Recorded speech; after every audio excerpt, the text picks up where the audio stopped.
Everybody knows that Anandakrishnan is a money launderer for the LTTE. So on one hand you have Dawood, ISI, China, LTTE. I mean, is this country for us or for all these people? I don't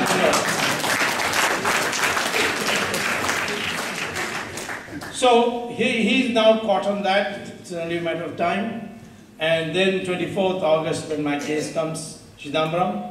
And then I found to my utter surprise that Unitech, which sold its license to Telenor, actually 20% of its shares is owned by Sonia Gandhi's son-in-law, Vadra. So Mr. Vadra will go first, and then he will be in the reception party for his mother-in-law when it comes. Of course, these are going on. The court, I must say, people told me, why are you doing all this? Nothing will happen. This is the general public sentiment. But everything has happened suddenly. Now they say it is because Mr. Kapadia has become Chief Justice. That's why it's happening. It's true, Mr. Kapadia is a very upright, honest man. Compared to his previous predecessor, he is a gem. But this is the whole thing about struggle. Suddenly something changes. When I was fighting the emergency, people will say, what are you doing fighting the emergency? Settle down at Harvard, have a good time, forget about all this. I'd come to America, I'd escaped to America, and I was campaigning here. People said, never go, she's very strong, Indira Gandhi. She's in complete control, there's no protest, everything is silent. And then one day, Indira Gandhi declares an election, and she loses the election herself. Her own constituency she loses. Now, how could I have foreseen that? Nobody could have foreseen that. Even if I had foreseen that and I told people, oh, emergency will go because Indira Gandhi will call an election and she will lose the election, people would have thought I was mad to think like this and I'm living in a fool's paradise. So I am saying to you, in the struggle, only a part of your efforts make the final result. The final result comes because some event takes place. And here the new Chief Justice came and everything changed. The judges have become extremely, they've become extremely conscious of this danger that the country faces. When I pointed out these national security angles, they were shocked and they immediately ordered the CBI to make the necessary investigation. And I must say that they have done things which had never happened before. They have said to the CBI, you are not to listen to the government of India, you only listen to us, and we will hear Mr. Swamy on what he has to say, and then we will ask you and then direct you what is to be done. This is an extraordinary step, that the CBI is no more to listen to the government of India, is no more under the thumb of the government of India, but under the court. So this process is on, and I think it will go to the very end. There are all kinds of attempts to put obstacles in me. There's a huge controversy that is now being created in my prescription for fighting terrorism. Those are all things which happen, it doesn't concern me. I think that this is a very important corruption case that we must bring to finality. We must ensure that everybody concerned must go to jail to set an example for the whole country that such a thing can happen in our democratic system. I must tell you, I have got 2 invitations from 2 governments to come and help them clean up corruption. One is from the government of Pakistan, when the ambassador said, can you come for 1 week and clean up? I said, I can come for 1 week to clean up Pakistan, but not corruption in Pakistan. Second was Greece. Greece also, certain influential members talked to me. So this kind of thing,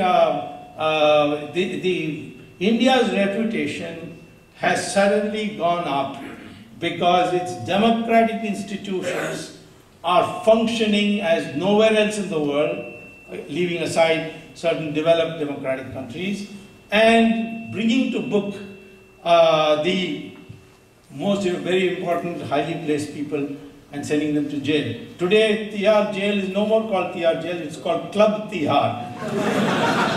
because it's such a high, there are so many CEOs there, and they have to share 4 to a bathroom, and of course the mosquitoes give them as much trouble as they give all of us. So they're living a very hard life, and it's the hottest part of Delhi today, the hottest season. So they are going through hell. Jail means hell, and they're all going through that. This has set a tone, but there's a lot of work to be done. So I would say, now that you've understood how corruption is generated, let me go to the second point. Why is it bad? What is wrong if a few ministers, to expedite a decision, take a little money? Well, it doesn't quite end that way. You see, when this money comes, first of all, you are sub-optimizing. Sub-optimizing means that you are not getting the most meritorious decisions made. If you are not getting the most meritorious decisions made, then your resources are being misutilized, and you're not getting the highest rate of return for your resources. That's a real criminal act, because these are taxpayers' money. And who are the people who have money to give in cash to the minister? Generally criminals. And so the criminal element comes to the top, and they become new barons and new heroes, because they have so much money to throw around. Political parties then start getting money from them, then they become soft on them, they are not able to take action against them. So many of the big crimes, you see, because big people are involved, don't get investigated because of this. So this is the first impact, which is very bad for the country. Second is, this money cannot be put into building a factory, because then it becomes an asset to be observed by the income tax. They can ask you a question. So most of this money either goes abroad through the Hawala route, or it has to be utilized in India for consumption purposes, where it is very difficult to chase around people and find out where did you get this money to buy an air conditioner. So you find these people who become corrupt suddenly have fancy houses, they have air conditioner in every room, including the bathroom. You know, it's a luxury life. They have 5-6 cars, nothing short of Mercedes and Lexus and BMWs and so on. And most of the drunken driving in Delhi is now being done by BMW drivers. So somebody told me, if you ban BMW, then drinking will be reduced. Not true. But the fact is that this is the kind of public identification and anger at the people who are splurging money, wedding receptions, you know, the amount of gaudy spending that takes place. All these things are, what do? They change the investment priority in the country. Why? Because the rate of return of luxury goods industries goes up. Even when we had this economic crisis of the 2007-2009 period, we found that 5-star hotels were always full. We found that first-class travel in aircrafts always full, because these are black money people. Even real estate, which is largely run on black money, didn't suffer, whereas it suffered in other countries. So, therefore, this investment priorities get lopsided. People stop, investors say, why should I spend on producing cloth for the ordinary man, or artifacts for the common man? I must now go and invest in luxury goods industry. Now, I estimated by using sophisticated input-output techniques and matrix algebra that in India, 70% of our investment goes directly or indirectly to sustain luxury goods industry in our country. That's not acceptable for us. Third thing is that this cash, because now the government has legitimized forward trading in food items, what they are doing with this cash is they are going to the farmer and giving him in cash and saying, don't bring it to the market. Give us your rice, give us your wheat, give us your vegetables, give us your milk, give us the sugar cane that you have, and then they stock it When they stock it, prices shoot up, inflation shoots up. Who does that inflation affect? It affects the common man. And then after that it reaches sky high, they open the godowns and these materials come to the market and the prices come down. So there's huge profiteering going on. Our country, GDP is supposed to be growing at 9% per year. How is it that inflation is growing at 16% per year? Because in economics we teach that when supply expands, prices come down. But here, India has turned economics upside down. Supply is also increasing, prices also increasing at the same time. So this is the third effect. The fourth effect is something again the brain of Mr. Chidambaram has gone to play. One of the key politicians complained to Chidambaram that these Swiss people are so terrible that not only they take our money, but instead of giving us interest on our account, they charge a 2% service charge. So every year we are bleeding to a 2% service charge. Imagine if our accounts, if our total amount of money in Swiss banks and other places is $1.5 trillion as some estimates are, and you put 2% on that, how much these countries are benefiting. So therefore Mr. Chidambaram came up with a wonderful idea that I'll create a new financial derivative, and that derivative will be called a participatory note. What is the participatory note? You take your rupees, give it to a Hawala man, and the Hawala man will have it sent to you in Europe. You take the dollars that you get in Europe, go to Morgan Stanley or go to, there's a famous investment company, American one, Fidelity Investments, and put it on their counter and say, give me a participatory note. Only country in the world which has participatory note is India. And this is how our brains are being, misused to create all these nefarious instruments. So you put it there, he'll give you a piece of paper on which only the amount will be written. And you take that and bring it to the country, give a photocopy to the Reserve Bank, and then, because it's illegal, and then you go to the mutual funds and say, please invest this in the stock market. Now he invests in the stock market. Many such people also bring other participatory notes and they invest, and the stock market booms. And today our stock market has become completely rigged. The middle classes are losing money heavily. But these people who come with participatory notes, they see the stock market going up and then bringing it down. They sell off and bring it down. There was only one problem which also Mr. Chidambaram corrected. Namely that if you sell at the height, then you have to pay 25% capital gains tax. So he suggested that if you come via Mauritius and you create a $1 company, and that company invests in the stock market, then because Mauritius is a poor country and we want to help it, no capital gains tax for that $1 company. So billions of dollars are coming, $1 billion going out.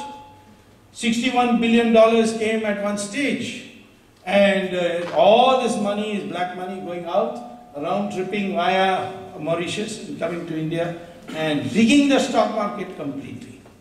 So this is another damage it is doing. And the law has been so designed now that SEBI, which is called Security Exchange Bureau of India, like the SEC here, it has been barred from asking any questions about participatory notes. Because if you were, as an ordinary person, go and buy a share, they'll ask you, where do you get the money from? Where's the check? What a photocopy? All this. But participatory note, no question asked. Tarapore committee said, abolish this. Reserve Bank governor says, no, this is very, very dangerous. National Security Advisor says, terrorists are using this participatory notes to collect money from the stock market and using it for blowing up Bombay. So all this, but still nobody wants to touch the participatory loan. This is again because of corruption. And finally, let me tell you, the national security is now thoroughly compromised.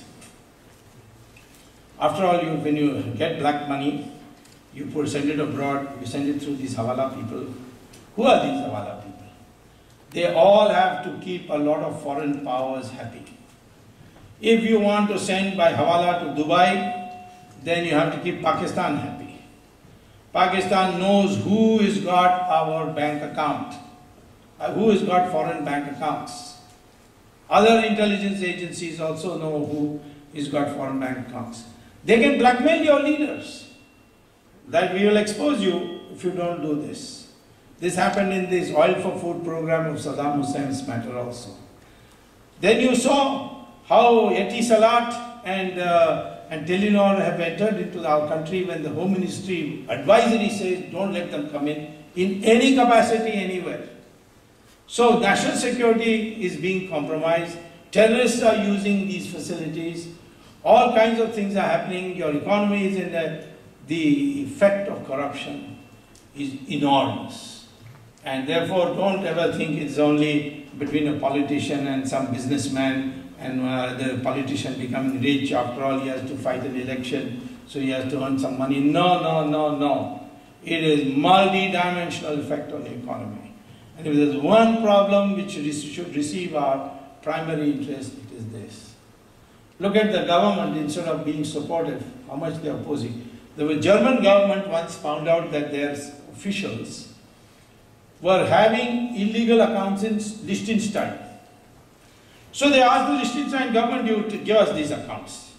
Liechtenstein government said, no, we asked a secret account, our whole business depends on it, we will not do that. So what did the government, German government do? They bribed the senior most official of the bank and got a CD of all the accounts of everybody who's got a numbered account. And then they downloaded it and divided it up into several countries. There are 24 countries whose officials had, whose ministers had illegal bank account in Liechtenstein. Then Germany wrote a letter to all the 24 countries, heads of all 24 countries, that we have got your national's bank account. If you want them, we are ready to send it to you. 23 countries immediately wrote back, please send it to us. One country said, kept quiet. And you can guess which that country is. India did not reply. 3 reminders from Germany, no reply. Then some of us came to know about it. So we went to court. Supreme Court gave a direction. Go get those names. Well, then Mr. Manmohan Singh agreed and he sent somebody, got the names. Now Supreme Court says, give us the names. They say, no, it's national understanding between countries, double taxation. But Supreme Court said, this is not you and Liechtenstein. The German government got it by bribery and it has become now a common knowledge. So give it to us. Till date, the government of India has not given those 16 names who are there in the Liechtenstein bank accounts to the Supreme Court. In disgust, the Supreme Court has appointed a special investigating team headed by a former retired judge called Jeevan Reddy. And before they could even start working, the government has gone in appeal. Please reconsider this judgment. Of course, the names will come out. And I can tell you some really big names are in it. So here is a situation that black money of this country, which can finance your entire economic development of invest in infrastructure and your universities, building your, modernizing your university, the government is reluctant to get the material. So what are we to do if this is the situation? We can catch people. It's not that easy in India. We have a bad record. On 7th of January 2008, there was a press conference in Hyderabad addressed by Ramalinga Raju of Satyam. saying, I have sinned, I have manipulated the accounts, I am willing to suffer any punishment. Around the same time, I think a day before, in New York there was another press conference addressed by Bernard Madoff. He said, I have sinned, I have done Ponzi scheme, deprived people of their pension funds. I am ready to face any punishment.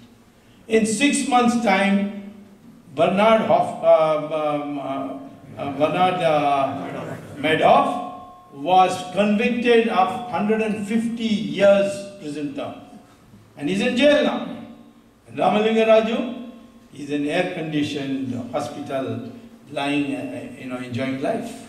Nothing has happened to him so far. This is the problem. How do we correct it? I can show to you that it doesn't matter if you have a low probability of catching people. But when you catch them, you will find, and you throw the book at them, then it becomes an interest of every individual not to be corrupt. If I can just briefly show you, I think for those of you who have done a little statistics, very simple statistics. If B is bribe and D is the penalty, D is the penalty, D is the penalty, this is penalty. I'm taking it in monetary terms just now, bribe.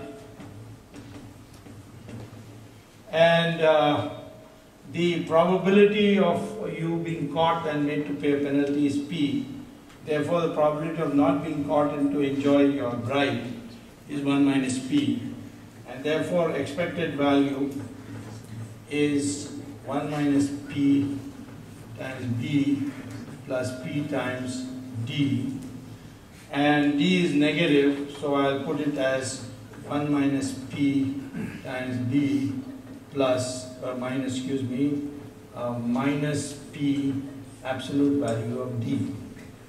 And if I say D, the penalty is some lambda times the bribe, and I take lambda to be, say, 99 times, then I can show, I don't want to further involve with it, but you just replace, for D you put lambda B, and you can show that if lambda is 99, then even if the probability is as low as 0.01, the expected value will be negative. So rational human beings on their own, will not engage in corruption if they think that the on balance of being caught and not caught, I will lose money. And if that happens, he will automatically on his own become like that. You see, the United States works on that principle. The United States works on that principle. Once Martha Stewart, she told a friend that I went to some party and I heard somebody selling some shares, you sell it. She told her stockbroker. They caught her and sent her to 6 months or 5 months in jail, in prison, like any other prisoner. They put her in. I said, what had she done that she's a celebrity and she's a great, I think cooking was her specialty or something.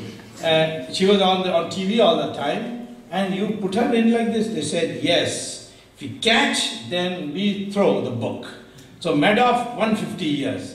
Then Enron, they took that Skilling, who was a Harvard Business MBA, top executive, every president would have dinner with him. They put him in a handcuff and took him. So therefore, that is one way of doing it. Of course, the Chinese now are executing their people. But I think as far as China is concerned, if you fall foul of the Communist Party, then you are executed. And Chinese Communist Party, China's Prevention of Corruption Act does not apply to the President, Prime Minister, Ministers, General Secretary of the party and all. It only applies to deputy mayors and lower levels. And that too, those who fall foul of the Communist Party, they are executed. So that's not enough. I don't think you need to go that far to execute people or to create a deterrent. But a deterrent where you catch somebody, then you must confiscate his all property. You must take away everything he has. Then only you will be creating a disincentive for corruption. That's the short run thing. Anna Hazare has produced a bill which the government has now rejected. There is only one item in that bill of Anna Hazare, proposed bill of Anna Hazare, which I very strongly recommend that any future government should implement. And that is called independent prosecutor. That independent prosecutor is there in America. So when Clinton got stuck on that Monica Lewinsky, there is a man called Ken Starr who was appointed as independent prosecutor. When President Nixon got stuck on that Watergate, there was an independent prosecutor. Hong Kong, which was considered the most corrupt Asian nation, appointed an independent prosecutor, and within 10 years became the cleanest Asian country as judged by the index of the Transparency International. So this is something we need, because today, if I want any investigation, CBI will go and ask the Home Minister, or they ask the Prime Minister, it is literally under the Prime Minister. So it is under the influence of the government, and if the government says no, don't do anything, they won't do anything. We don't want that. We want somebody who is independent, who can directly order the CBI, go and find out about this. I thought the CVC could be one such person, but the CVC is totally devoid of powers. Of course, they tried to bring in a corrupt man and put him there who would look after the interests of the corrupt people, but the Supreme Court struck his name down, and I think that this is something that needs to be done. But there is a long-term solution which we must think, and with that I will conclude. You see, after all, why do people want to be corrupt? Well, leave aside the fact that you are incompetent, now you can't get anything on merit and so on. But generally speaking, when a society decides to value wealth as above everything else, that society, greed will come. And once greed comes, then corruption is inevitable. The United States today has suffered because of the greed which was translated in terms of all these new derivatives they produced, and how these investment banks were able to buy mortgages from banks, and ultimately the subprime loan came into existence, and ultimately one little crisis has wrecked their economy. Also, let us understand that even if you have lots of money, you are not going to be happy. If that was so, then money will make you happy. Then why is it that our Swamiji's ashrams are all full of foreigners who are so rich? Go and see Sri Ravi Shankar's ashram. So many foreigners there. They are coming to say, tell me what is mental peace. Satya Sai Baba, when he was there, foreigners used to be there all the time. And they used to ask him simple question, and he used to give a simple answer. They used to be satisfied. I remember one American woman, very rich American woman, who asked him, Babaji, I want peace. So he said, you want peace? Then get rid of I, that is your ego, do want, which is your desire, and you will be left with peace. And she was so mighty happy. I find this with Swami Dayananda Saraswati, Baba Ramdev, so many. I mean, this country, the attraction for Swamiji is so much that even I, who's not a Swamiji, they see my name in the telephone directory, they'll telephone, do you give lessons in Gita? I can make more money that way than being a Harvard professor, I can tell you that. Recently, a very rich Hollywood actress called Julia Roberts went to India, and she said, oh, these people are poor and still so happy, I want to know what the truth is. So she was taken to a Swamiji, and he explained Bhagavad Gita to her, and she came back and she became a Hindu, she made her husband Hindu, she made her children Hindu. Here, Stephen Jobs, he has not declared it, but he went to Varanasi and accepted the Hindu way of life.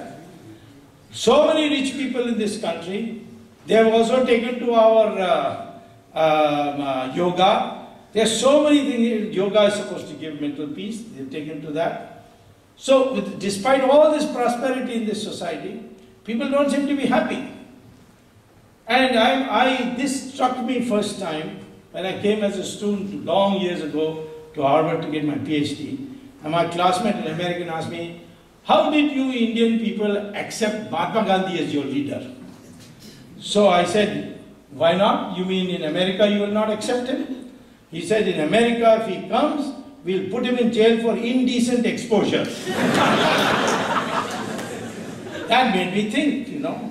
Yes, he's right. Mahatma Gandhi had only one piece of loin cloth, and these millions of people going after him. What is the secret? So I went back to reading, and I found that there was a debate between Rishi Bhrigu and Rishi Bhardwaj, and both discuss how to structure society so it becomes a happy, stable society. And Bhrigu says the only way happiness can come in a society if the four sources of power are, decentralized. That is, no one person has more than one source of power. So Bharadwaj says, what are those four sources of power? He says, knowledge, weapons, wealth, land.